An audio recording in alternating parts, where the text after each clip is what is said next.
Voilà, nous avons vu jusqu'à maintenant ces paraboles du royaume, d'un royaume qui, nous l'avons dit, vient en deux temps.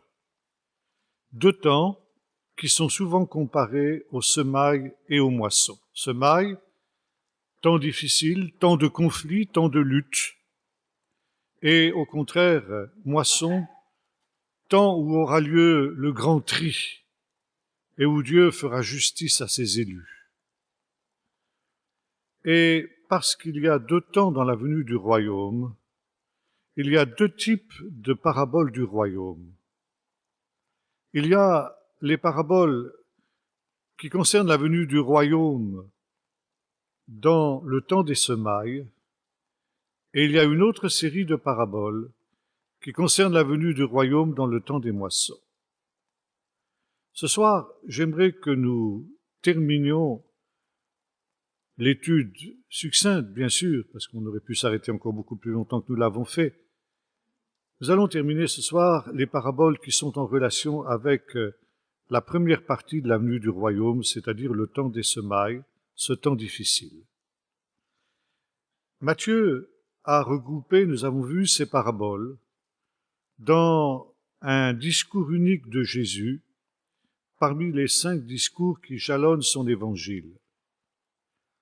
Et dans le chapitre 13 de l'évangile de Matthieu, nous avons 8 paraboles sur la venue du royaume dans le temps présent, c'est-à-dire dans le temps des semailles. 8 paraboles au sein desquelles il y a les 2 paraboles que nous avons déjà vues, c'est-à-dire la parabole du semeur et, plus précisément ce matin, la parabole de l'ivraie. Ce sont les 2 plus importantes. Les autres vont nous permettre de préciser un certain nombre de détails qui ont déjà été évoqués par Jésus dans ces 2 paraboles essentielles qu'il a données et qui sont complémentaires l'une de l'autre, comme vous vous en êtes rendu compte ce matin. Et ce soir, j'aimerais particulièrement insister sur une petite parabole que l'on appelle la parabole du filet. On la trouve dans le chapitre 13, bien sûr, de l'évangile de Matthieu, et au verset 47. Le royaume des cieux est encore semblable à un filet jeté dans la mer et qui ramasse des poissons de toute espèce. Quand il est rempli, on le tire sur le rivage, puis on s'assied, on recueille dans les vases ce qui est bon et l'on jette ce qui est mauvais. Il en sera de même à la fin du monde. Les anges s'en iront séparer les méchants du milieu des justes et ils les jetteront dans la fournaise de feu où il y aura des pleurs et des grincements de dents. Avez-vous compris tout cela? Oui, répondirent-ils. Il leur dit, c'est pourquoi je vous dis que tout scribe instruit de ce qui regarde le royaume des cieux est semblable à un maître de maison qui tire de son trésor des choses anciennes et des choses nouvelles. Comme j'ai eu l'occasion de vous le dire déjà, les paraboles sont des comparaisons des choses célestes avec les choses terrestres. Et pour que l'intelligence de l'homme puisse s'élever jusqu'aux choses célestes, Jésus est obligé d'employer des choses terrestres. Et il pourra dire plus tard, si vous ne croyez pas, quand je vous parle des choses terrestres, comment croirez-vous quand je vous parlerai des choses célestes? C'est pourquoi les paraboles de Jésus partent d'exemples, machal, de comparaisons, d'analogies, très terre à terre, tirées de la vie quotidienne de ses auditeurs. Jésus a prononcé l'essentiel de ces paraboles en Galilée, dans la région du Kinéret, et comme nous avons eu l'occasion de le voir, il y a 2 ressources importantes dans cette région du Kinéret qui font sa prospérité. La première activité, c'est l'agriculture. Et hier soir et ce matin, nous avons vu 2 paraboles qui touchent à l'agriculture, la parabole du semeur et la parabole du bon grain de l'ivraie. Et puis, il y avait une deuxième activité économique qui était essentielle dans cette région, c'était la pêche. La plupart des disciples de Jésus étaient d'anciens pêcheurs, qui connaissaient particulièrement ce métier. Et quand on leur parlait de pêche, quand Jésus prenait des exemples de pêche, c'était évidemment très parlant pour eux, très concret pour eux. Ça l'est nettement moins pour nous. Et c'est la raison pour laquelle des paraboles comme celles que nous méditons ce soir ont besoin d'être explicitées. Le royaume des cieux est semblable à un filet jeté dans la mer. Or, il faut savoir que dans le Nouveau Testament, il y a 4 mots différents qui parlent de filet. Et 4 mots qui ont une signification très précise. Ce sont des mots techniques qui étaient employés à l'époque pour désigner différents types de filets et par conséquent différentes techniques de pêche. J'ai eu l'occasion d'apprendre tout ce que je vais vous dire par la bouche d'un ancien pêcheur du lac de Tibériade qui a été 50 ans pêcheur dans le lac et qui était pour moi le spécialiste de la région du Kinneret. C'est un homme qui a étudié à fond le Nouveau Testament et notamment tout ce qui concerne cette affaire de pêche. Et il a pu identifier avec précision, à cause du métier qui était le sien, ces 4 différents types de filets. Malheureusement, les traducteurs de la Bible n'étaient pas des pêcheurs. Et ils ignoraient les nuances qu'il y avait entre ces 4 mots qui désignent les 4 types de filets. Alors ils ne se sont pas embêtés, et chaque fois qu'ils ont trouvé un de ces 4 mots, ils l'ont traduit indifféremment par filet. Alors, ça reste dans le vague le plus total et le plus complet. Et mon ami Meldelnoun me disait que ce vocabulaire très technique qu'emploient les auteurs des évangiles montre leur grande familiarité avec le métier de pêcheur. C'était des gens qui étaient des pêcheurs professionnels et qui connaissaient toutes les arguties de leur métier. Et c'est, s'il en est besoin, encore, une preuve de l'authenticité des évangiles. Alors, je ne vais pas vous parler des 4 types de filets ce soir. Je vais vous parler simplement d'un type de filet, celui dont il est question ici. Ce type de filet, c'est un filet très particulier. Et pour comprendre le sens de la parabole, il faut comprendre ce qu'était ce filet et comment il était manœuvré.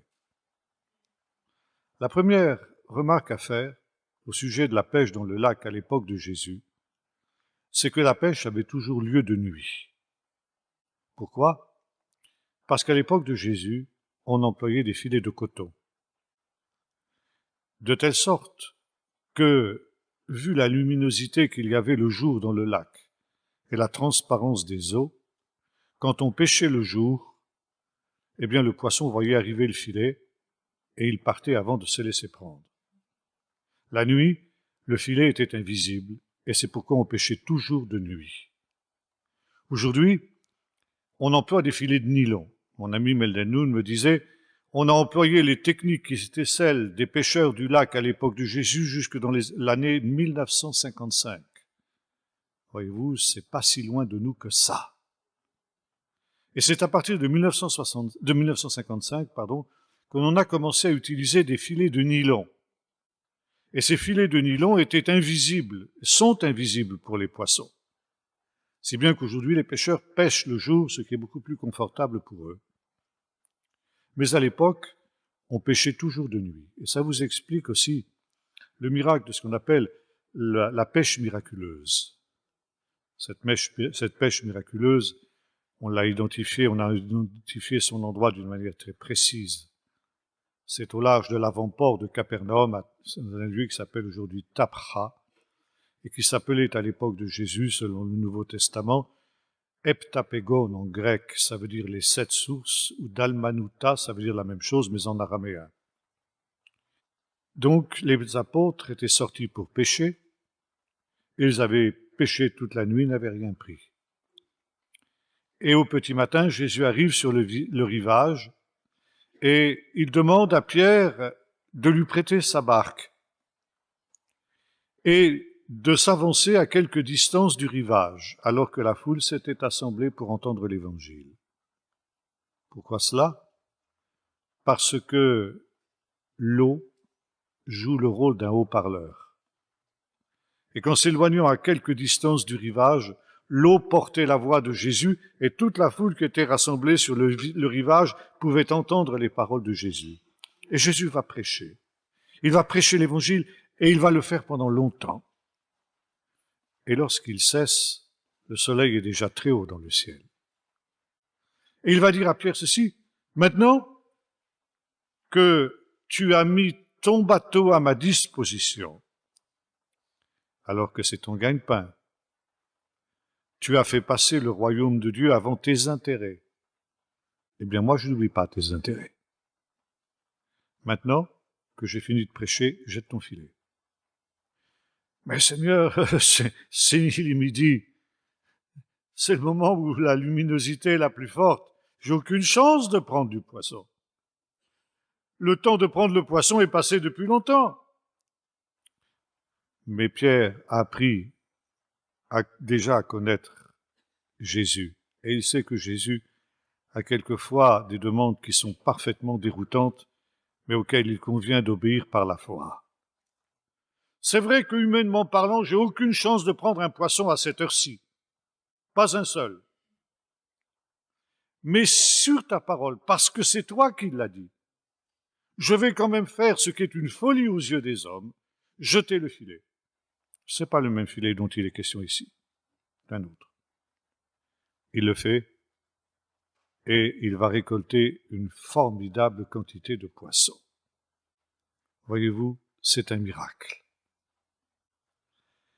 Et donc, le temps de la pêche était la nuit.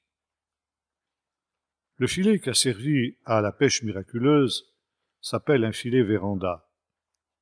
C'est-à-dire que c'était un filet avec lequel on faisait un cercle dans la mer. Et on emprisonnait ainsi une portion de la mer dans cette espèce de cage qui était ainsi constituée par ce filet. La barque était au milieu, et quand le filet avait été mouillé, les pêcheurs faisaient le plus de tapage possible. Ils tapaient dans la mer, ils criaient, etc. Et le poisson s'affolait. Et il filait dans toutes les directions. Et bien sûr, dans quelque direction qu'ils aillent, puisque c'était un filet fermé en forme de cercle, ils rencontraient le filet. Alors, c'était pour un obstacle qui les affolait davantage. Ils se débattaient, mais ils tombaient sur un deuxième rideau de filet et un troisième. Et là, ils n'avaient plus aucune chance. Alors, on remontait le filet et il suffisait de récupérer les poissons. Le filet dont il est question dans notre parabole est un filet d'une nature entièrement différente. C'est un filet qui a une forme rectangulaire et qui peut aller jusqu'à faire 150 à 200 mètres de longueur, sur à peu près 2 mètres de hauteur, 2 mètres, 2 mètres 50. Aux deux extrémités de ce filet, il y a une perche qui le maintient rigide et qui va servir pour ceux qui vont manœuvrer le filet. Ce filet, il va être mouillé dans la mer comme une sorte de muraille. Ça veut dire qu'il va devoir être vertical. Et pour qu'il reste vertical dans la mer, on va placer à l'extrémité supérieure du filet des flotteurs en liège. Par contre, à l'extrémité inférieure du filet, on va mettre des lestes. À partir de l'époque byzantine, c'est-à-dire à partir du 4e, 5e siècle de notre ère, on a commencé à utiliser, comme ça a été le cas jusqu'en 1955, des billes de plomb qui lestaient le bas du filet. Melden était le premier chercheur à découvrir qu'à l'époque de Jésus, on employait des techniques entièrement différentes. Lorsque vous vous promenez sur les bords du lac de Galilée, après les tempêtes d'hiver en particulier, vous pouvez aisément ramasser des galets, comme il y en a sur toute le pourtour du lac, mais des galets qui sont percés. Jusqu'à Mendelnoun, même les archéologues les plus avertis pensaient que ces galets percés l'étaient d'une manière naturelle, par des phénomènes naturels. Mendelnoun, en comparant ces galets avec des représentations de pêche qu'il a trouvées dans les pyramides d'Égypte, a constaté que ces galets et les trous qui étaient dans ces galets n'étaient pas naturels, ils étaient artificiels. On peut encore très bien voir qu'il y avait une corde qui avait été passée dans ces galets et qui, comme le montrent les tombes égyptiennes, servait à lester les filets à la place du plomb. Et ce qui est extraordinaire, c'est que certains de ces galets sont en granit. Or, aujourd'hui, on serait incapable de reproduire ce que faisaient les anciens. Car avec des pointes de diamant avec lesquelles on essaierait de faire ce travail-là, on ferait éclater la roche. Et on ne peut pas savoir exactement quelle technique était employée pour percer ces galets. Mais Mendelnoun avait sa petite idée sur la question. Il pensait que c'était un très très long travail qui était fait avec des pointes de bois durcies au feu sur lesquelles on faisait couler un mince filet d'eau et il fallait des heures et des heures de travail pour percer un seul galet, de telle sorte que c'était un véritable trésor qui était transmis de génération en génération. Et on peut voir aujourd'hui que ces galets ont été utilisés pendant une très très longue période parce que l'usure qu'ont laissé les cordes qui ont été attachées à ces galets est encore visible. Et par conséquent, le filet, qui était donc garni de flotteurs dans sa partie supérieure et de lest dans sa partie inférieure, pouvait être mouillé dans la mer comme une véritable muraille. Le filet, c'était aussi quelque chose de très fragile. Après chaque séance de pêche, il y avait des déchirures, il devait être réparé. Et vous vous souvenez que plusieurs des disciples de Jésus ont entendu l'appel à le suivre alors qu'ils étaient en train de réparer leur filet. Au moment où on était prêt pour la pêche, ce filet était manœuvré par deux équipes. Une équipe qui restait au sol et une équipe qui mouillait le filet avec un bateau. L'équipe qui restait au sol maintenait vertical le filet au moyen de cette perche qui se trouvait à sa première extrémité. Puis le filet était replié en accordéon et placé sur la barque. Pour un filet d'une telle importance, il fallait une barque qui ne l'était pas moins. En 1986, dans une période de sécheresse exceptionnelle qui ravageait la région du Kinneret, deux jeunes gens, originaires du kibboutz de Migdal, la Magdala biblique, ont été intrigués parce que dans la boue du lac qui s'était retiré très loin à cause de la sécheresse, ils ont vu émerger des espèces de poutres de bois. Alors ils ont gratté et ils se sont rendus compte que ces poutres de bois appartenaient à un bateau ancien. Ils ont immédiatement alerté le service des antiquités et une des découvertes les plus extraordinaires sur le plan archéologique de ces dernières années a pu avoir lieu. Avec de multiples précautions, les archéologues ont réussi à déterrer un bateau de l'époque de Jésus. Un bateau qui était un bateau de pêcheurs. Un bateau qui était semblable à celui qu'utilisait Pierre et dont il est question dans les évangiles. C'était en tout point semblable. Et l'on peut comprendre un certain nombre de détails. C'était un bateau qui était semi-ponté. Il était ponté à l'arrière et à l'avant. Et l'arrière, où se tenait le capitaine, était surélevé. Et vous vous souvenez de cet épisode où Jésus traverse la mer après la multiplication des pains, il est fatigué et il dort à la poupe du bateau. et une terrible tempête se lève sur le lac au point que toute la science des apôtres, qui sont pourtant des marins expérimentés, est vaine. Et le bateau embarque les vagues qui submergent le bateau. Et Jésus dort à l'arrière, il est inconscient de ce qui se passe. Pourquoi? Parce qu'il est en surélévation par rapport aux apôtres qui sont à l'intérieur du bateau. Et la découverte de ce bateau nous a permis de comprendre ce détail de l'Évangile. Et dans cette partie qui n'était pas pontée du bateau, c'est là que l'on plaçait ce fameux filet, plié en accordéon, comme je l'ai dit. Et alors que la première équipe restait sur le rivage, en tenant la perche verticale, la deuxième équipe, qui était l'équipage du bateau, s'éloignait du rivage en mouillant le filet derrière elle. Et on s'éloignait du rivage d'une manière perpendiculaire jusqu'à ce que le filet soit entièrement développé et entièrement mouillé dans l'eau. Ça veut dire qu'on s'éloignait à une distance de 150 à 200 mètres du rivage selon la longueur du filet. Et alors, le bateau faisait un angle de 90 degrés. Il raclait tout ce qu'il trouvait et il revenait sur le rivage. Il faisait en quelque sorte le mouvement d'un battant de porte, si vous voulez. Et il arrivait à 150 à 200 mètres de la première équipe qui était restée sur place et qui jouait le rôle du gonds de la porte autour de laquelle le battant se meut. Alors on tirait le filet sur le rivage et pendant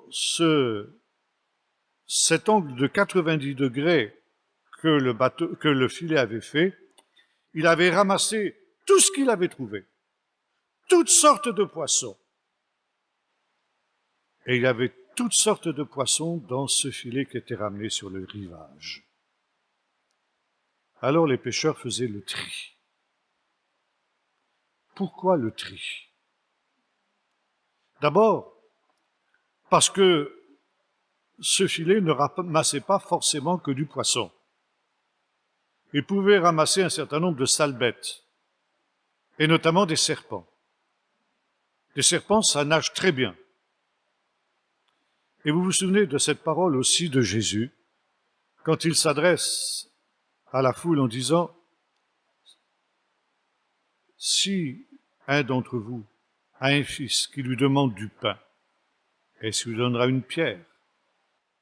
S'il lui demande un poisson, est-ce qu'il lui donnera un serpent? » Pourquoi Jésus parle-t-il de poissons et de serpents? Parce qu'il n'était pas rare que les pêcheurs ramènent dans leur filet des serpents. Alors il fallait d'abord neutraliser ces bêtes-là avant de ramasser le poisson.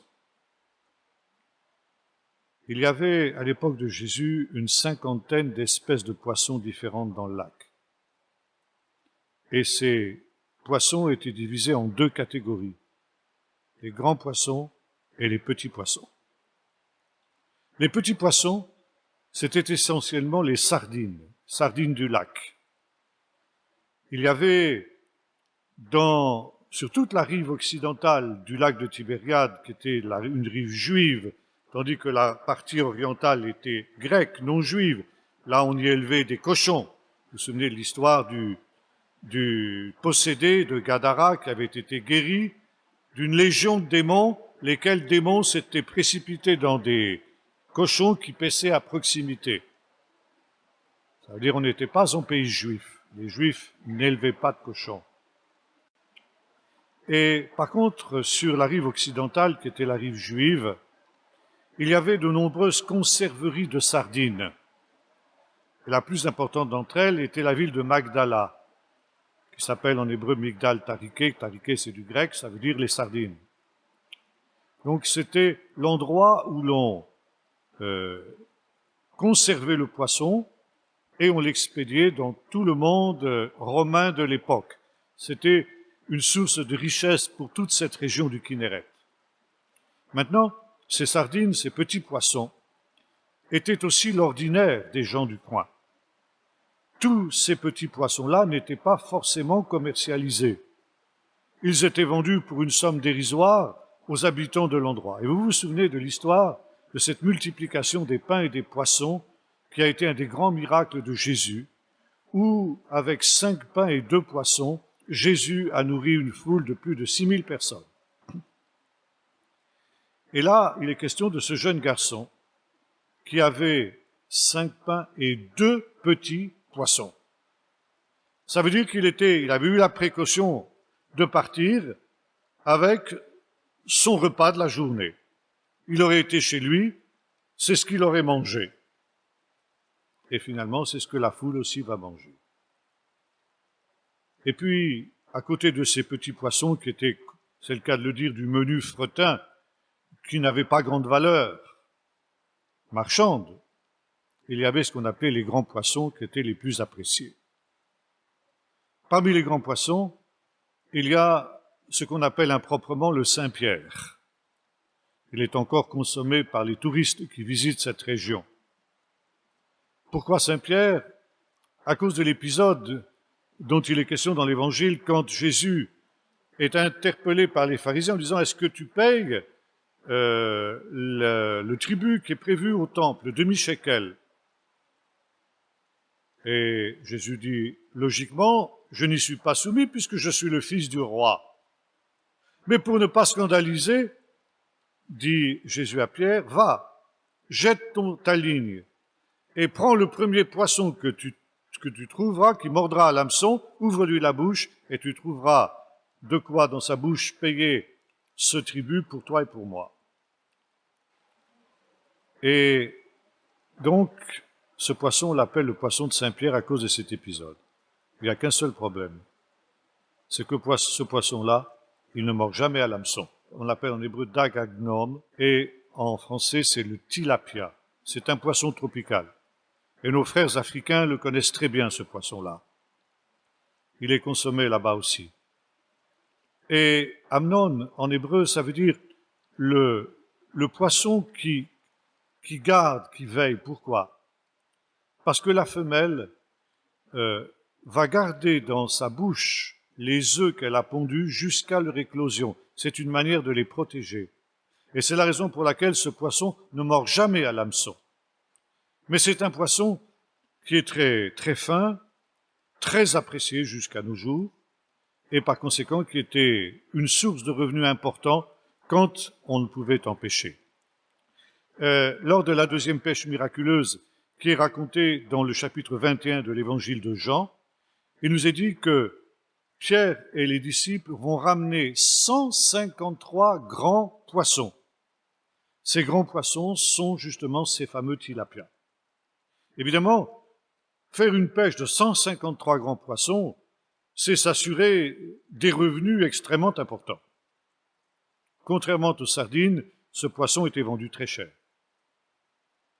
Maintenant, il y avait d'autres types de poissons, et le poisson qu'a pêché Pierre, dans lequel il a trouvé la pièce de monnaie, était vraisemblablement une des nombreuses espèces de carpes qui vivent dans le lac jusqu'à nos jours.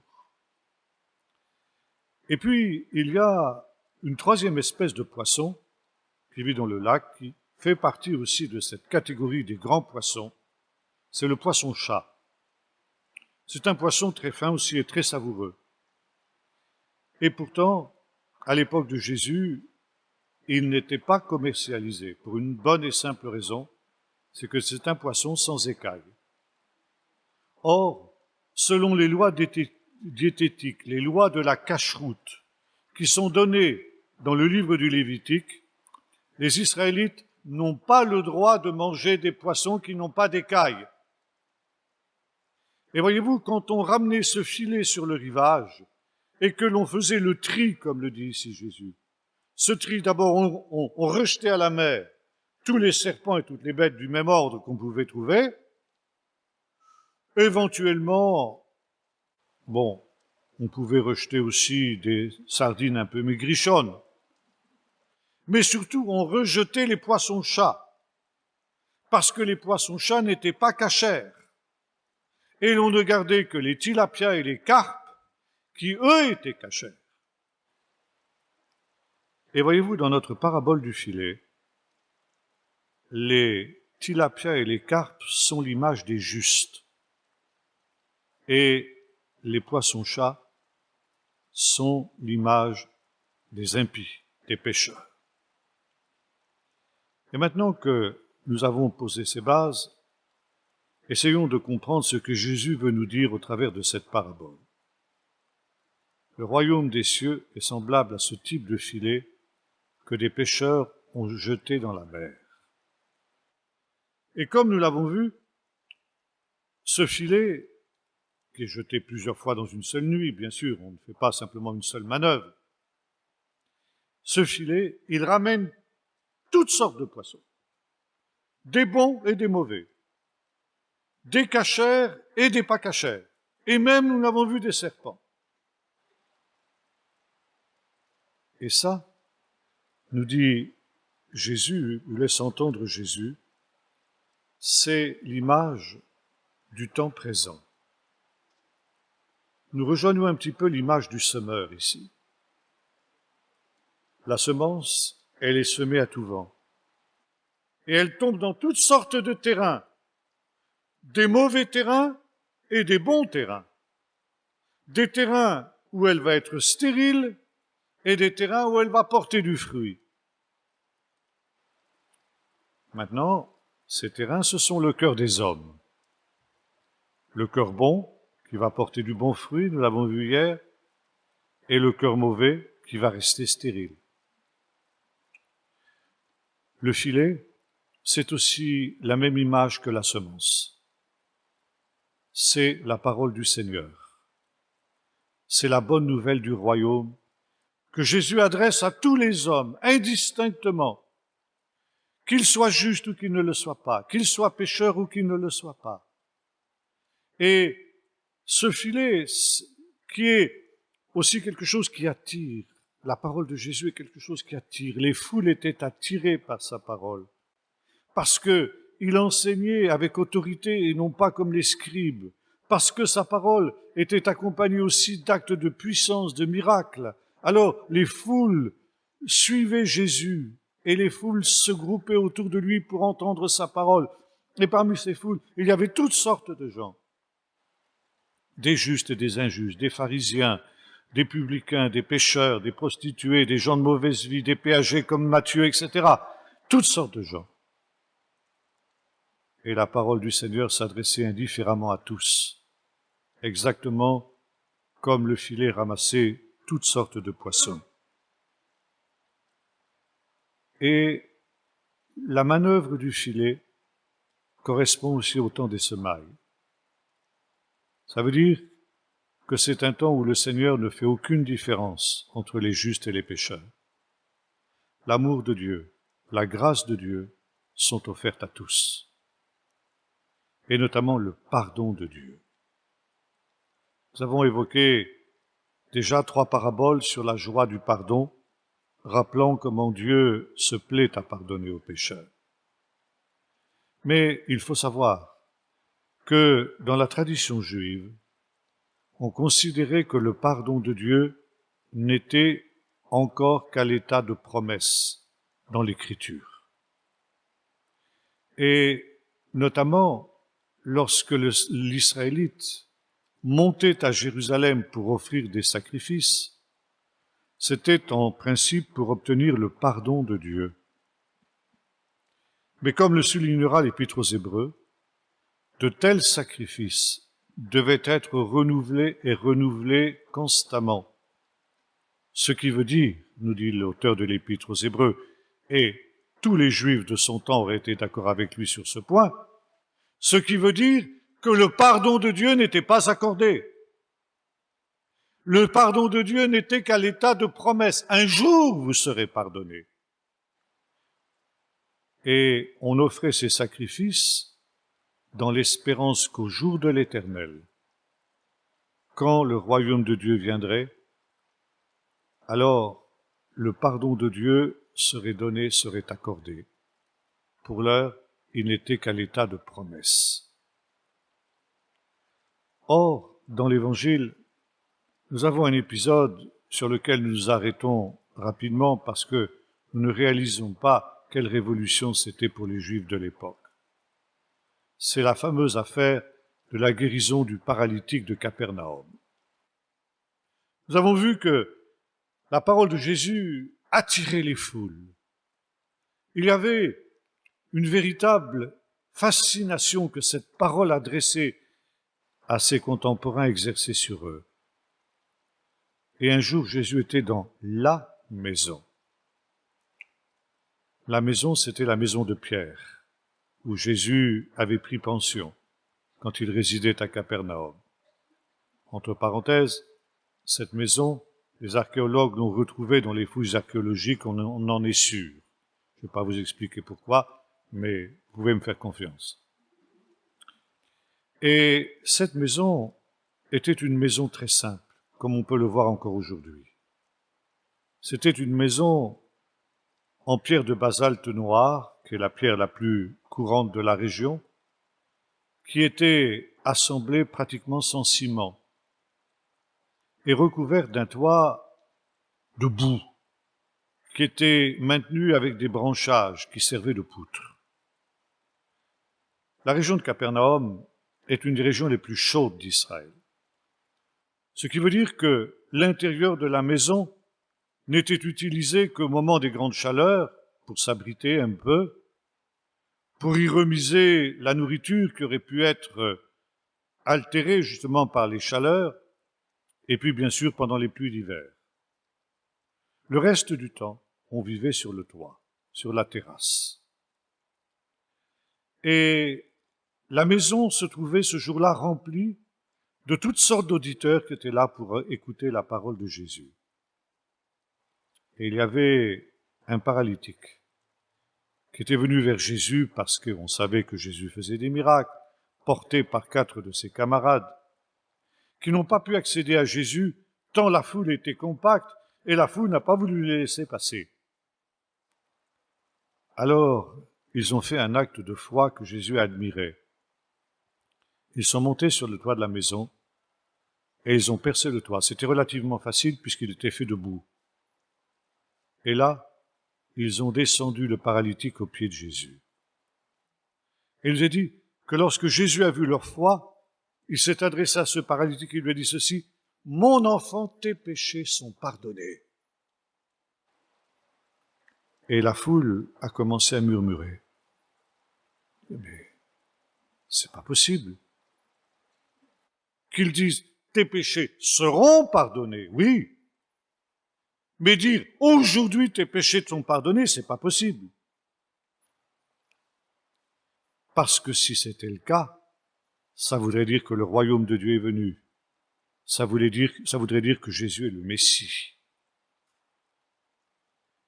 Et qui peut pardonner les péchés si ce n'est Dieu seul?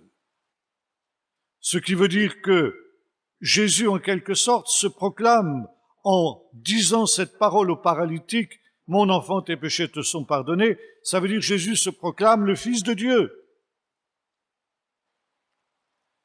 Et Jésus connaît leurs pensées et dit: qu'est-ce qui est plus facile de dire à cet homme? Mon enfant, tes péchés sont pardonnés, ou lève-toi et marche. Après tout, dire à cet homme tes péchés sont pardonnés, ça n'engage à rien. Personne ne peut le vérifier. C'est dans son cœur, c'est une affaire entre lui et Dieu. Mais dire à cet homme lève-toi et marche, ça, tout le monde va pouvoir constater si c'est vrai ou si c'est pas. Or, pour que vous sachiez que le Fils de l'homme, le Fils de l'homme, on a déjà rencontré cette expression. Fils de l'homme, c'est le Messie dans sa gloire. Fils de l'homme, c'est le Messie qui vient sur les nuées du ciel, selon Daniel 7. Et par conséquent, c'est aussi le Messie juge des derniers jours. Le Fils de l'homme, il est là. Il est présent. C'est le Fils de l'homme. Et ce faisant, il est le lieutenant de Dieu. Il a les pouvoirs que Dieu lui a conférés. Et il a aujourd'hui le pouvoir de pardonner les péchés. Et pour que vous sachiez que les péchés de cet homme sont pardonnés, qu'il y a eu un miracle invisible qui s'est passé dans le cœur de cet homme, moi je vais vous donner un signe visible, un miracle visible qui sera la preuve qui authentifiera le miracle invisible qui vient de se produire du pardon de cet homme. Et se tournant vers le paralytique, lève-toi et marche. Et aussitôt cet homme se lève et marche. Et il nous est dit ceci, quand elle vit cela, la foule glorifia Dieu parce qu'il avait donné aux hommes un tel pouvoir. Et là, il y a l'écho d'une vieille bénédiction juive qui n'est plus guère beaucoup employée aujourd'hui dans le judaïsme contemporain, mais qu'il était à l'époque de Jésus, comme l'a montré le professeur Flusser. Vous savez, dans le judaïsme, on a une bénédiction pour tout. Le juif, c'est ça, la signification du mot Yehudi, c'est celui qui loue Dieu. C'est ça que ça veut dire, juif. Quelqu'un qui loue, tout simplement. Et qui loue Dieu pour tout, dans toutes les circonstances de la vie. S'il y avait un juif pieux, il louerait Dieu pour la pluie qui nous visite ce soir. Et si demain il y a un beau soleil, il va bénir Dieu pour le soleil. On bénit Dieu quand on reçoit une bonne nouvelle. On bénit Dieu quand on reçoit une mauvaise nouvelle. On bénit Dieu quand on voit une belle fleur, quand on voit un beau paysage. On bénit Dieu pour la nourriture. On bénit Dieu pour le jour et pour la nuit. Et on bénit Dieu même quand on va aux toilettes. Il y a une bénédiction spéciale pour ça. Il y a une bénédiction pour toutes les circonstances de la vie.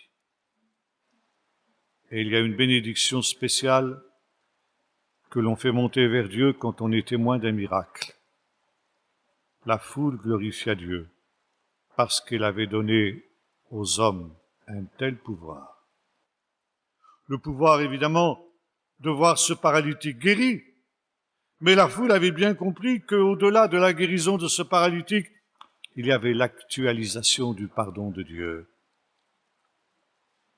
Et voyez-vous, ce filet qui est jeté dans la mer, c'est l'offre du pardon de Dieu qui est faite à tout homme. Ce pardon, ce n'est plus un objet d'espérance, comme c'était le cas dans le judaïsme quand on offrait des sacrifices. Mais c'est une réalité actuelle, c'est une réalité présente. Aujourd'hui, tu peux être pardonné. Et c'est l'histoire de Zachée aussi. Ce percepteur véreux de Jéricho, qui, grâce à sa malhonnêteté, s'était accumulé des biens considérables, en sorte qu'il était haï par toute la population de la ville. Il était de petite taille, vous vous en souvenez, mais il avait entendu parler de Jésus. Jésus passait par Jéricho, et il voulait absolument le voir. Bien entendu, comme il n'était pas sympathique à toute la foule de Jéricho, quand il a essayé de jouer des coudes pour venir au premier rang, on a fait en sorte qu'il soit refoulé à l'extérieur. Alors il n'a eu aucune autre solution que de monter sur un sycomore. Tiens, c'est très intéressant. Sycomore se dit en hébreu shirma. Et ça vient d'une racine qui signifie régénérer. Parce que le sycomore, quand on le coupe, il repousse toujours. Il se régénère toujours. Et le sycomore, c'est l'arbre de la régénération. Et comme par hasard, Zachée va monter sur un sycomore. Et Jésus passe, et Jésus s'arrête devant ce sycomore. Et il dit quelque chose qui va scandaliser tous les gens de la ville de Jéricho. Zachée, hâte-toi de descendre de ton arbre, parce que c'est chez toi que je vais habiter cette nuit. Recevoir Jésus comme un hôte. Mais tous les habitants de Jéricho allaient se disputer cet honneur. Ils se demandaient, quel est l'habitant de Jéricho que Jésus va honorer en descendant chez lui pour habiter? Alors, est-ce que ce sera le chef de la synagogue? Est-ce que ce sera un des grands rabbins de Jéricho? Est-ce que ce sera, au contraire, un officier civil? Bref, on s'interrogeait. Et voilà que c'est cet homme malhonnête, ce percepteur véreux que Jésus choisit. Scandale! Scandale parmi tous les gens de Jéricho. Et Zachée dit, Seigneur, je donne la moitié de mes biens aux pauvres. Et si j'ai fait du tort à quelqu'un, je lui rends 4 fois ce que je lui ai pris. Et Jésus dit, aujourd'hui, le salut est entré dans cette maison. Zachée est restauré. Zachée est pardonné.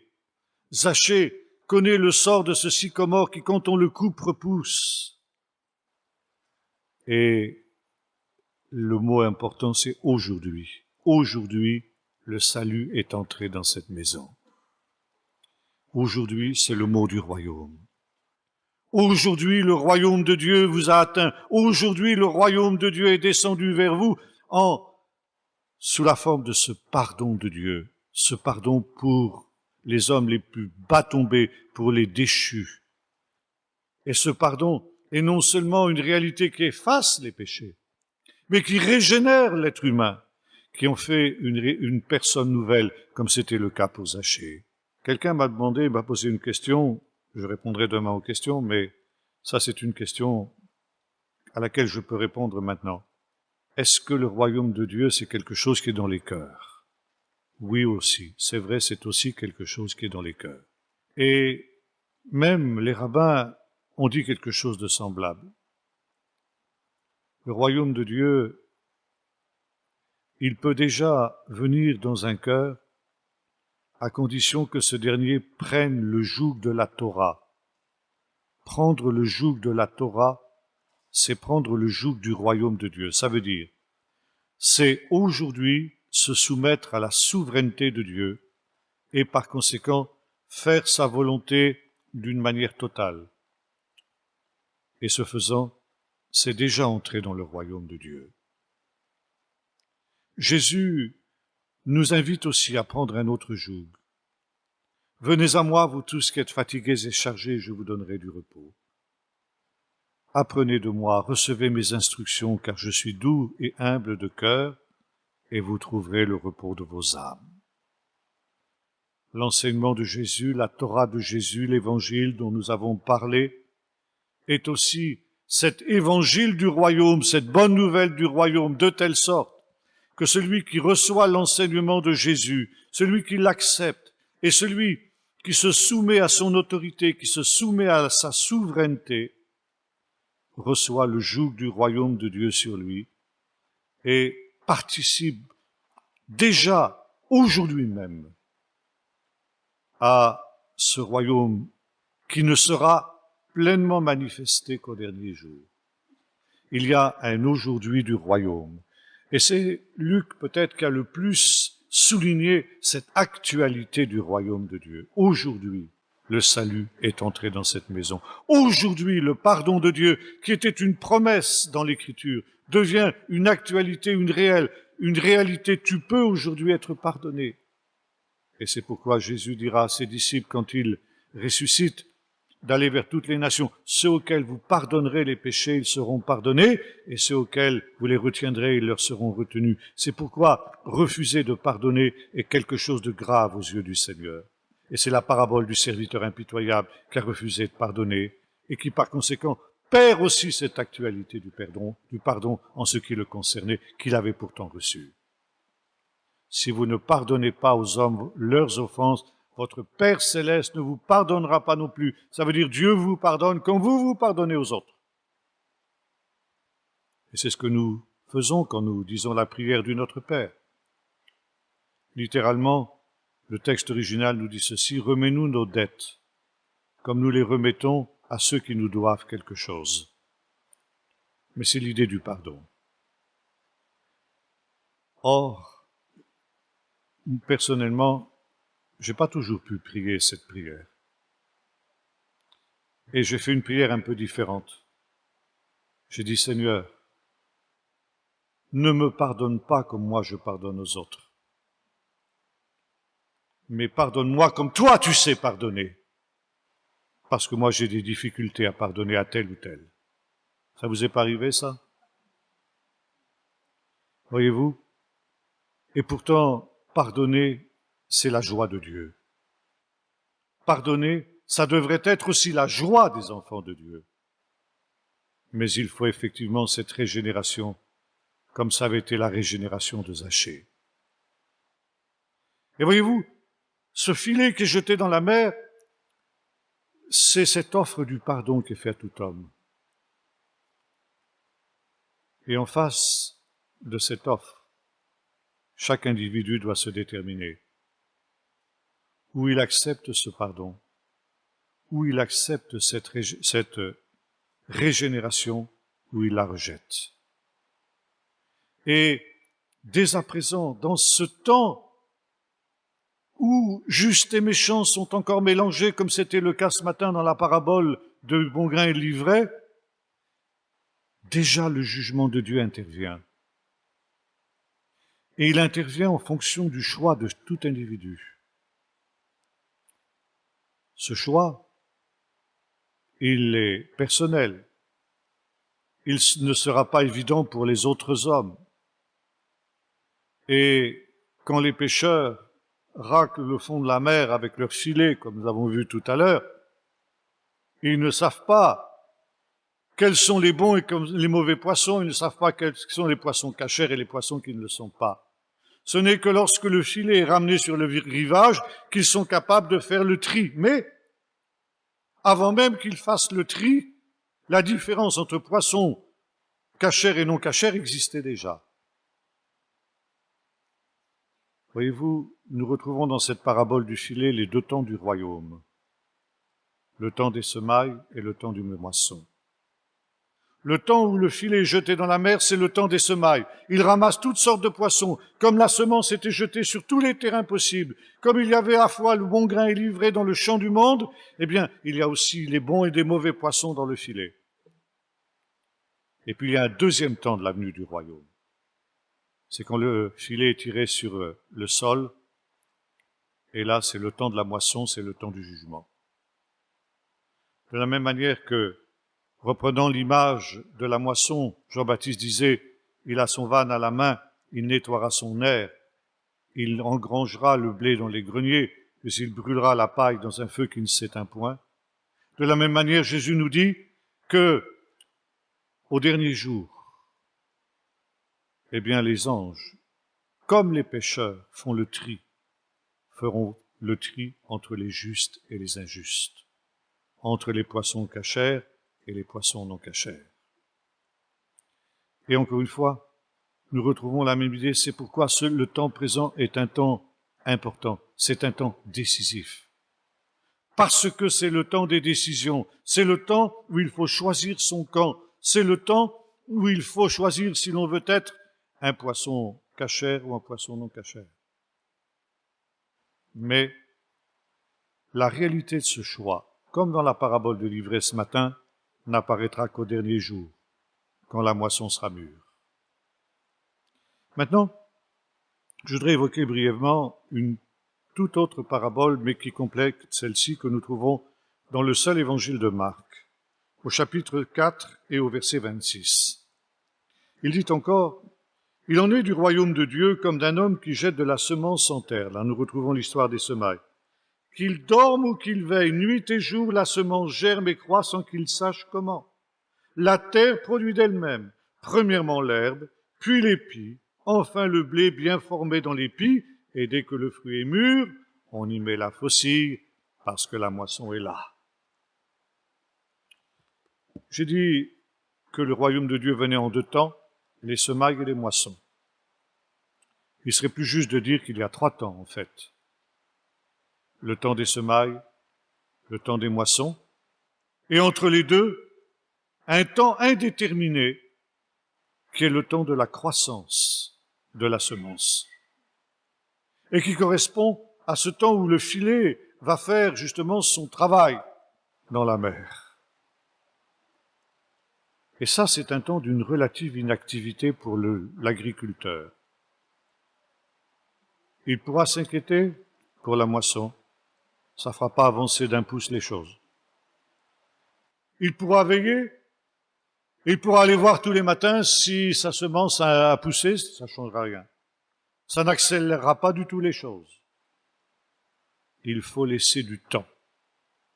Il faut le temps que la semence, d'abord, devienne de l'herbe, puis petit à petit que l'épi se forme. Et ce n'est que lorsque l'épi est parfaitement formé qu'on peut mettre la faucille à la moisson que le temps est arrivé. Et Jésus nous avertit qu'entre ces deux temps, les semailles et les moissons, il y aura un long temps d'attente. Ce temps aussi où il dira que l'époux sera enlevé pendant ce temps-là. Nous avons évoqué cet épisode où les disciples de Jean se plaignent, disant, mais les disciples de Jean jeûnent et toi, tu fais bombance avec tes disciples, tu passes ton temps en ripaille. Ça veut dire quoi, ça? Et Jésus répond, comment les amis de l'époux peuvent-ils s'attrister et jeûner alors que l'époux est avec eux? Un temps viendra où l'époux leur sera enlevé. À ce moment-là, ils jeûneront.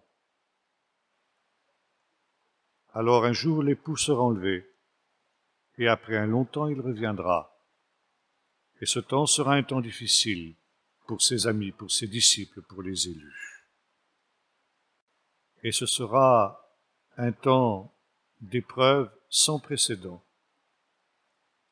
Et la plus grande épreuve que les disciples de Jésus pourront connaître, ça va être l'épreuve de l'attente.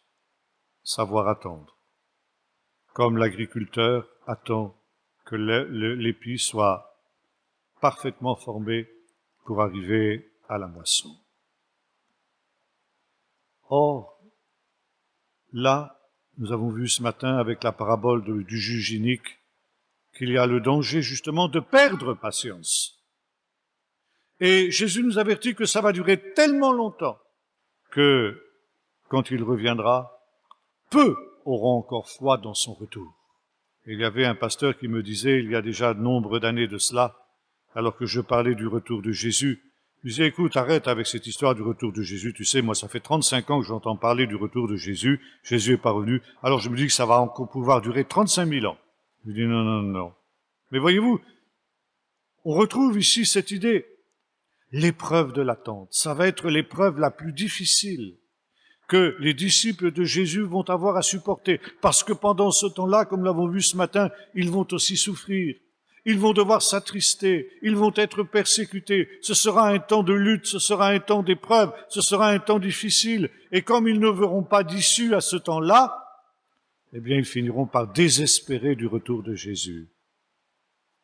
Comme disait une sœur à ma femme, il y a déjà de cela bien longtemps, quand je parlais sur ces choses, elle dit, « Ah, c'est bon d'entendre des choses comme ça, parce qu'on avait presque oublié que Jésus revient. » Et comme disait ma femme, le presque est de trop. On a oublié que Jésus revient. Et la moisson, elle vient pourtant. Quelqu'un m'a posé la question, cette moisson est-elle un grand réveil? Non, c'est pas un grand réveil. La moisson, c'est le jugement dernier. Ce jugement qui commencera avec la résurrection des morts. Et là, nous aurons l'occasion d'y revenir, il y aura ce grand tri dont Jean-Baptiste avait parlé. Il y aura ce grand tri dont nous parle aussi ici notre parabole. Le jugement dernier, les anges sépareront les justes avec les injustes, comme les pêcheurs séparent les poissons cachers d'avec les poissons non cachers. Et tous ceux qui ont mis leur espérance en Jésus depuis 2000 ans seront cette moisson qui sera engrangée dans le ciel. Ce n'est pas un grand réveil pour notre temps, mais c'est la rétribution finale, l'état éternel qui sera alors révélé, qui sera manifesté, où le sort de chacun sera définitivement fixé. Le temps dans lequel nous vivons, ce temps d'attente, ce temps de la patience de Dieu, est un temps où tout est réversible, tout peut changer à tout instant. Ça veut dire que si tu es dans le camp des ténèbres, tu peux à tout instant passer dans le camp de la lumière. Et vice-versa. Si tu es dans le camp de la lumière, prends garde. Tu peux aussi retourner dans le camp des ténèbres. Ézéchiel nous dit, si le méchant qui a pratiqué l'injustice se détourne de sa mauvaise voie, pratique la justice, tout le mal qu'il a accompli sera oublié, et il vivra, dit l'Éternel. Et à l'inverse, si le juste qui a pratiqué la justice se met à pratiquer l'iniquité, toute sa justice sera oubliée et il mourra. Par conséquent, rien n'est figé dans ce temps, et c'est peut-être aussi un avantage de ce temps. Mais quand le filet aura été retiré sur le sol, alors le sort de chacun sera définitivement scellé. Il n'y aura plus de possibilité de changer quoi que ce soit à la situation des uns et des autres. Ou bien nous serons engrangés dans les greniers du Seigneur, ou bien brûlés dans un feu qui ne s'éteint pas. C'est pourquoi ce temps est un temps décisif, où non seulement il faut savoir choisir le bon camp, mais encore il faut savoir persévérer jusqu'à la fin, et ça, justement, ça implique cette patience qui est celle du laboureur, qui attend le temps de la moisson sans vaciller dans sa foi. Ça implique l'attitude de la pauvre veuve dont nous parlions ce matin, qui continue malgré tout à tarabuster, excusez-moi l'expression, le juge jusqu'à ce qu'il cède et jusqu'à ce qu'il lui rende justice. Je voudrais terminer par un autre texte qu'on trouve dans l'évangile de Matthieu, au chapitre 7, où nous voyons aussi que les païens sont invités à ce festin des noces de l'agneau. Et nous est dit ceci, c'est chapitre 8, verset 5. Comme Jésus était entré dans Capernaum, un centurion l'aborda et le supplia, disant « Seigneur, mon serviteur est couché à la maison, paralysé et violemment tourmenté. » Jésus dit « Moi, j'irai le guérir. » Le centurion répondit « Seigneur, je ne mérite pas que tu entres sous mon toit, mais dis seulement un mot et mon serviteur sera guéri, car moi qui suis soumis à des chefs, j'ai des soldats sous mes ordres. J'ai dit à l'un va, et il va. À l'autre viens, et il vient. À mon serviteur fais ceci, il le fait. » Après avoir entendu cela, Jésus, plein d'admiration, dit à ceux qui le suivaient « En vérité, je vous le dis, je n'ai trouvé chez personne, même en Israël, une si grande foi. Or, je vous le déclare, nombreux seront ceux qui viendront de l'Orient et de l'Occident. Ils se mettront à table avec Abraham, Isaac et Jacob dans le royaume des cieux, mais les fils du royaume seront jetés dans les ténèbres du dehors, où il y aura des pleurs et des grincements de dents. » Puis Jésus dit au centurion « Va, qu'il te soit fait selon ta foi. » À l'heure même, il fut guéri. Voyez-vous, la moisson, elle est aussi semblable à ce festin dont il est question. Et au temps de la fin, nous dit Jésus, alors, le Seigneur invitera à prendre place à côté d'Abraham et de tous les prophètes des gens de toutes les nations qui ont eu la foi de ce centurion, qui ont eu foi dans la justice de Dieu, dans la bonté de Dieu. Et ceux-là auront la même part que le peuple d'Israël. Mais, dit Jésus, quelques-uns des fils du royaume, quelques-uns des Israélites, ceux qui ont été indignes, semblables à des poissons non cachers, seront jetés dans les ténèbres du dehors. Le sort de chacun est fixé. Ou une place à côté d'Abraham, d'Isaac et de Jacob et de tous les prophètes, ou bien ces ténèbres du dehors, où il y aura des pleurs et des grincements de dents. Et c'est pourquoi le temps dans lequel nous vivons est un temps absolument essentiel et décisif. Il faut non seulement choisir son camp, mais avoir la patience, la persévérance d'aller jusqu'au bout. Seul celui qui persévérera jusqu'à la fin sera sauvé, dit Jésus.